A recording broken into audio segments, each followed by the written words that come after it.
Continuamos conversando con Cristóbal Rodríguez, abogado constitucionalista.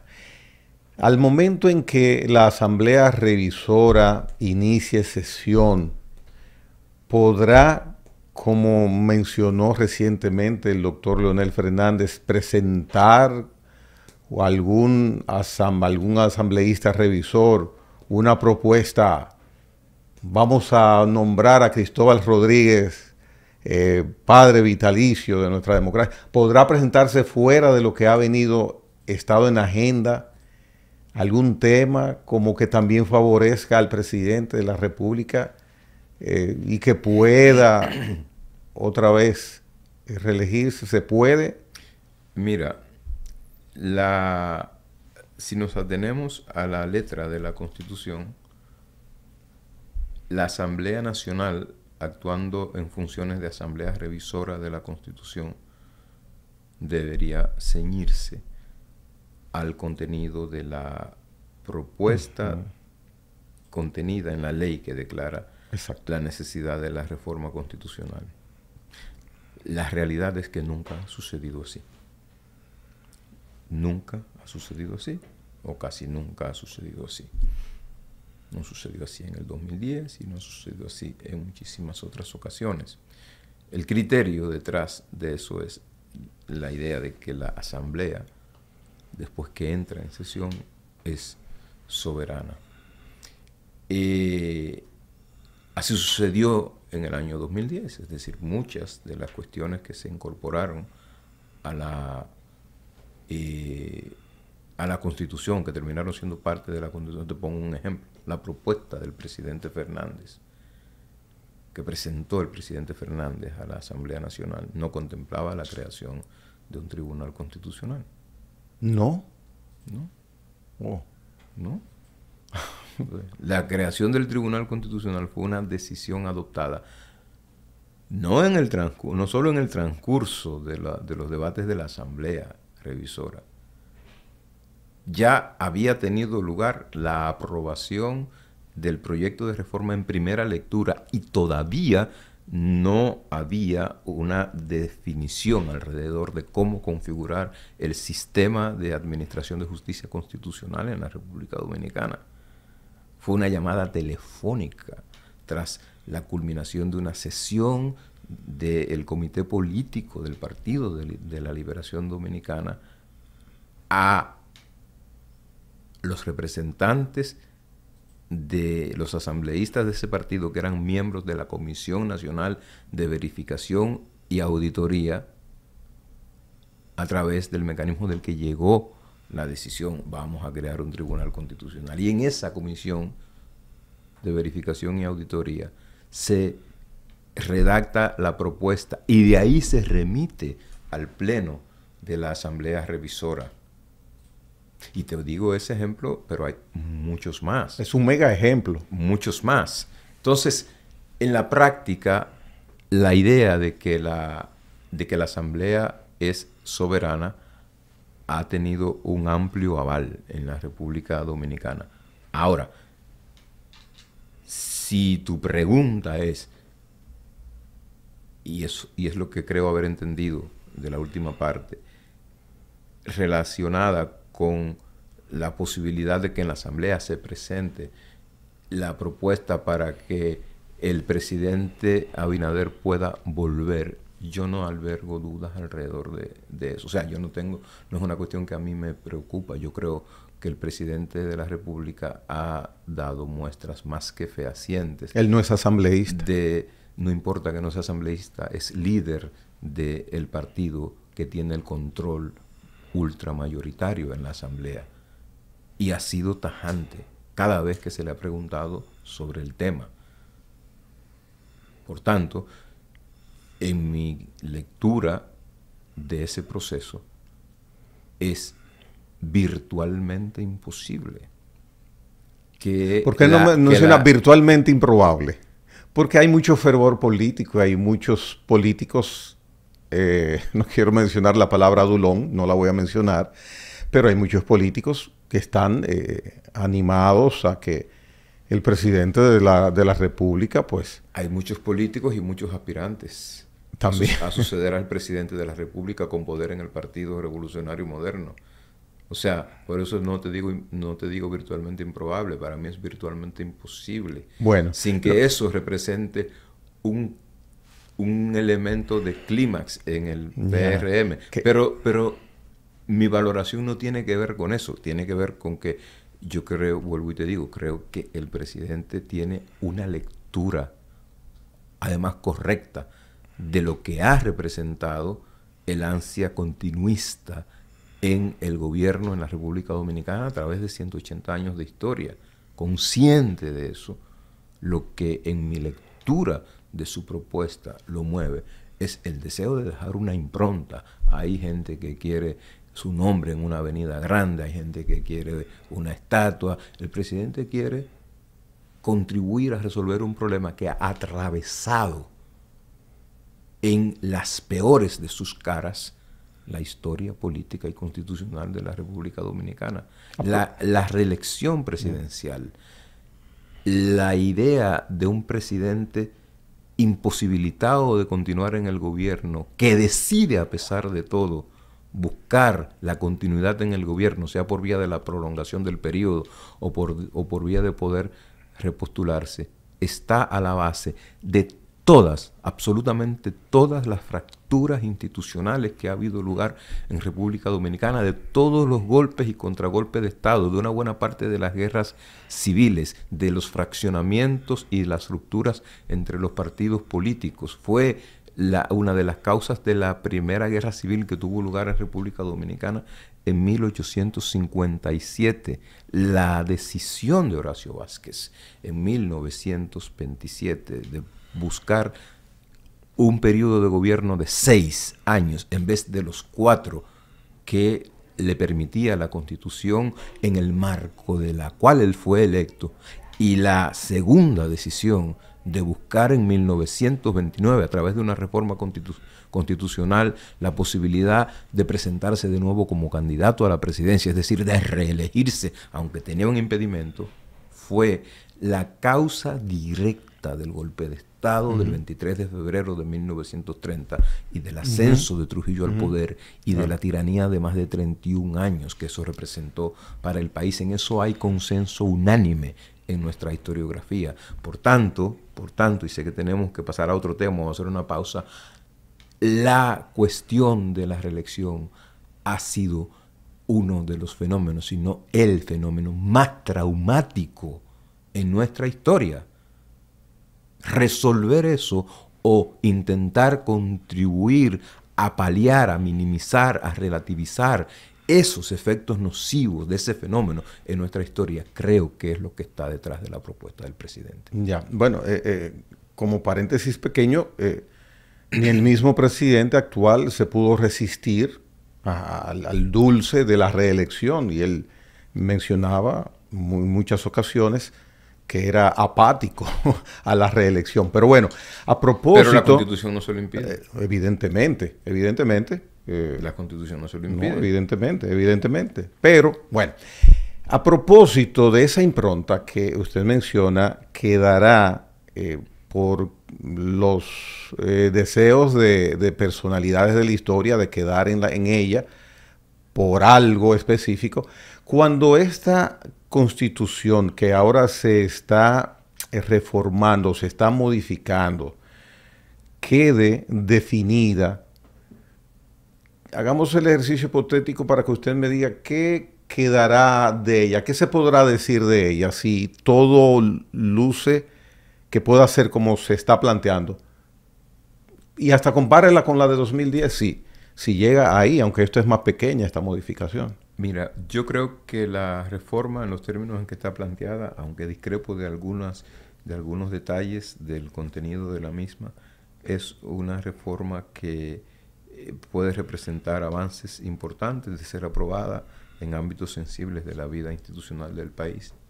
Y creo, es mi criterio, que la decisión en torno al tema de la reelección presidencial es probablemente la más trascendente de cuantas iniciativas de reforma ha habido en el país, porque ataca el más significativo, el más traumático, el más trágico en términos de legado de todos los ámbitos institucionales de nuestro país. La categoría de que tenga candado adicional, porque actualmente está definida esa situación, está limitada a la reelección. Estaba limitada en el 2010. El mismo texto que está vigente actualmente estaba vigente cuando se reformó la Constitución en el 2010 y lo eliminaron. Ya. Ha sido agradable estas últimas semanas a quienes leemos y le damos seguimiento a ustedes, a los juristas inteligentes, esa especie de match agradable que hay de conceptos y que usted tiene dardos que le llegan a cada momento porque usted defiende que no se haya utilizado el referéndum aprobatorio. Me agrada ver inclusive como colegas suyos, bueno, anoche hubo un encuentro de distinguidos juristas donde ellos prácticamente descartan la necesidad de una modificación constitucional, el panel que se hizo en Funglode. Entonces, si el referéndum revocatorio es democrático, porque verdaderamente es un mecanismo bastante democrático, ¿por qué usted no está de acuerdo con él? ¿O por qué procede reformar la Constitución sin referéndum? No es que yo esté de acuerdo con que no se haga referéndum. Es que yo creo que no es necesario hacer un referéndum. Creo que la Constitución no lo manda, no lo impone. Y por tanto, modificar la Constitución en los términos en que está planteada la propuesta sin referéndum es perfectamente compatible con la Constitución vigente. Eso es lo que yo he dicho. Hay gente que piensa, gente muy querida, muy amiga, muy inteligente, lo contrario. Piensan que se necesita un referéndum. Y no están de acuerdo con usted. Y la razón por la que alegan que es necesario un referendo son dos, fundamentalmente. Una, porque el artículo 268 de la Constitución, que es el artículo que contiene la cláusula pétrea sobre la forma de gobierno, al incorporársele como disposición que forma parte de esa cláusula, el artículo 124, que es el artículo de la reelección y de la duración en el gobierno, y al ese artículo formar parte del proceso de la reforma, dicen, bueno, como ese artículo está en el título de la reforma, tiene que ir a un referendo porque altera el procedimiento. Y hay gente que dice, bueno, es que si la petrificación de la cláusula de la reelección, en la medida en que impide activar la reforma con ese propósito, impide la activación del procedimiento. Y el artículo 272 dice que si la reforma constitucional versa sobre el procedimiento de su reforma, debe haber un referéndum. Me parece una interpretación que no se puede sostener a la luz de una lectura integral de las disposiciones constitucionales relevantes para el caso. La Constitución se va a reformar mediante el procedimiento taxativamente previsto en ella. La Constitución, una futura reforma constitucional, por tanto, deberá seguir el procedimiento exacto que prevé la Constitución vigente para su reforma. ¿Y cuándo hacer el uso del...? Por tanto, ¿cómo es que se está reformando un procedimiento que va a permanecer inalterado para esta y para futuras generaciones? Yo no veo la manera de explicar esto, número uno. Número dos. Lo que pretende la propuesta del presidente Abinader alrededor de la reelección es que ese tema deje de ser objeto de futuras reformas. Eso es lo que pretende. Por tanto, si para modificar la Constitución tiene que haber un objeto constitucionalmente permitido. ¿Mm? Y esa cuestión no está permitida. Decir que se altera el procedimiento de reforma, que se modifica el procedimiento de reforma, equivale a suponer que se puede activar un procedimiento de reforma sin que haya un objeto de reforma. Eso es un contrasentido jurídico. Evidentemente tiene que haber el objeto. Ahora bien, ¿puede ser esa imposibilidad de reformar ese aspecto de la reelección? ¿No puede ser en un momento determinado inconstitucional? La Constitución no puede ser inconstitucional. Primero, es un oxímoron. Es decir, dos disposiciones de la Constitución tienen exactamente, cuales sean, tienen exactamente la misma jerarquía normativa. Por tanto, no se pueden anular. No se puede anular una en función de la otra. Lo ha dicho el Tribunal Constitucional, lo dijo la Corte Suprema de Justicia en su momento, cuando ejercía potestades de control de constitucionalidad en República Dominicana. Por tanto, tendría el Tribunal Constitucional que empezar a desdecirse sobre esa cuestión. Estaba pensando en el Constitucional, si en algún momento quisiera por alguna instancia tocar ese aspecto, partiendo de que va a resultar así, porque evidentemente va a resultar así. La Constitución, el proceso, yo no tengo la menor duda de que va a ser impugnado judicialmente. Tal vez no solo ante el Tribunal Constitucional. Eso siempre ha sucedido. Aquí se fue a la Suprema Corte de Justicia en 1994, oponiéndose a la reforma que se produjo para solucionar la crisis político-electoral del 94. Se fue a los tribunales a impugnar la reforma del año 2002. 2 veces se fue a los tribunales. Se fue a los tribunales a impugnar la del 2010. Se fue a los tribunales a impugnar la del 2015. Por tanto, no hay ninguna razón para suponer que no va a pasar eso en ocasión del actual proceso de reforma. Tantos cambios, y me disculpa la palabra tantos cambios, ¿no podría esto mencionarse en algún momento que hay algún riesgo se pone en riesgo seguridad jurídica, tantos movimientos? A mi juicio no, porque vuelvo y te digo, creo que los cambios que pretende la propuesta son en general cambios, en mi lectura, positivos. Yo creo que es importante que es muy importante que el Procurador General de la República no sea parte del Consejo Nacional de la Magistratura. Yo creo que es muy significativo reforzar el régimen de incompatibilidades como criterio para designar al Procurador General de la República. Yo creo que es trascendente restringir la posibilidad de manipular la Constitución en favor del gobernante de turno.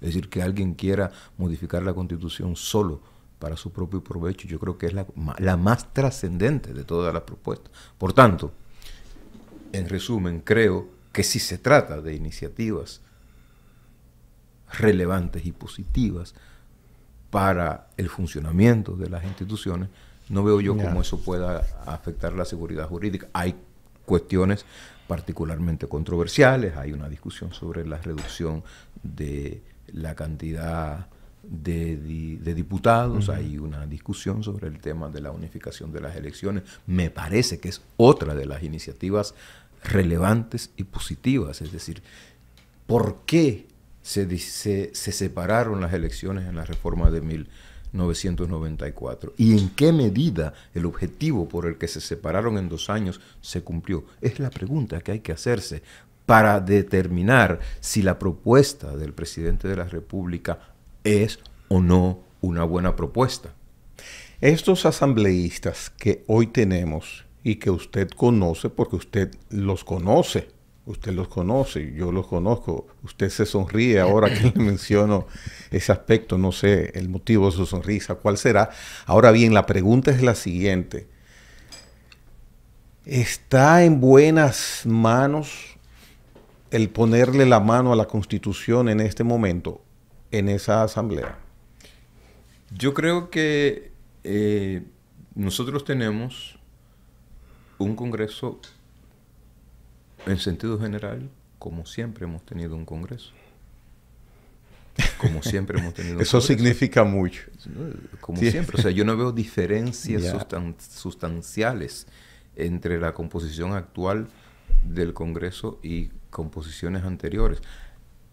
El dato importante alrededor del tema de la Asamblea Revisora es, y es muy importante, que a diferencia de escenarios anteriores, hay un nivel de control inédito por parte del partido en el gobierno y, en el caso concreto, del presidente de la República, que es quien ha activado su competencia para la iniciativa de reforma de la Constitución.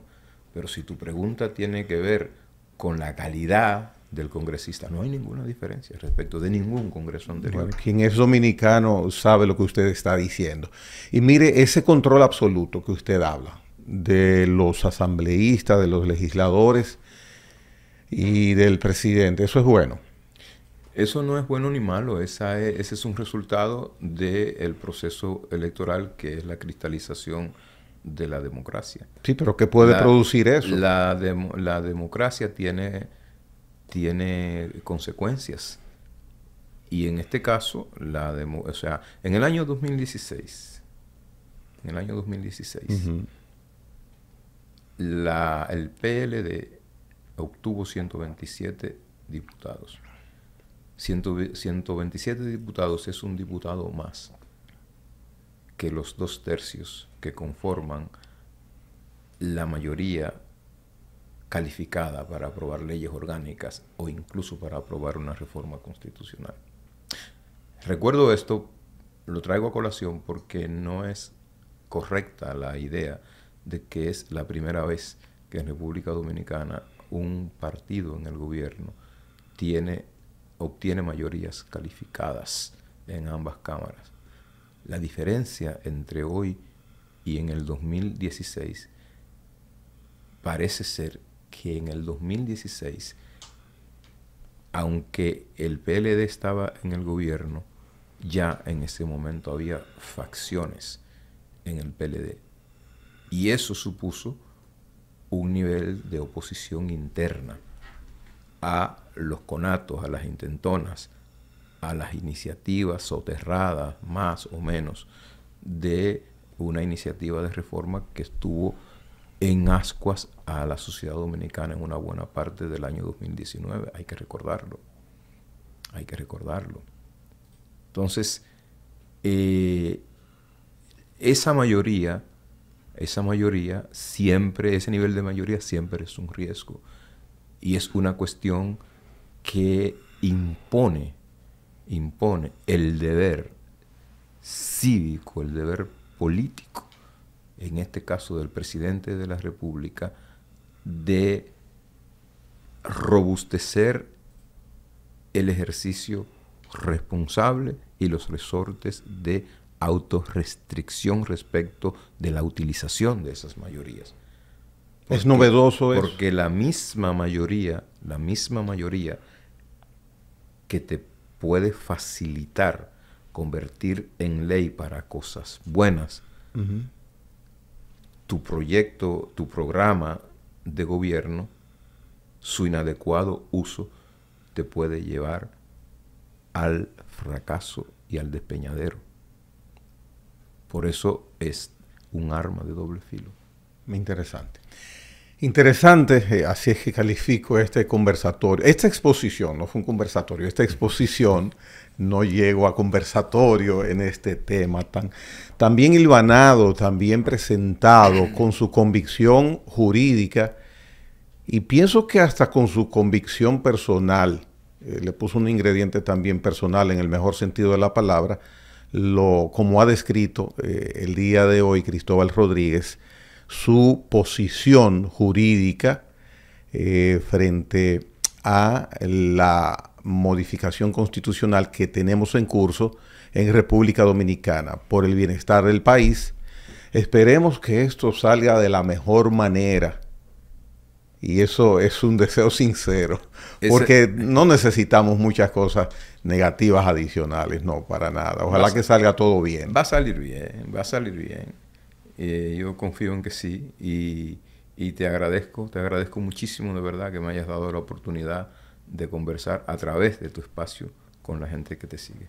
Gracias, doctor Cristóbal Rodríguez, y satisfechos, estoy seguro, todos los televidentes que esta noche han sido testigos de lo expuesto por el abogado Cristóbal Rodríguez. Les espero en la próxima entrega de La Hora con Gregory. Hasta la próxima.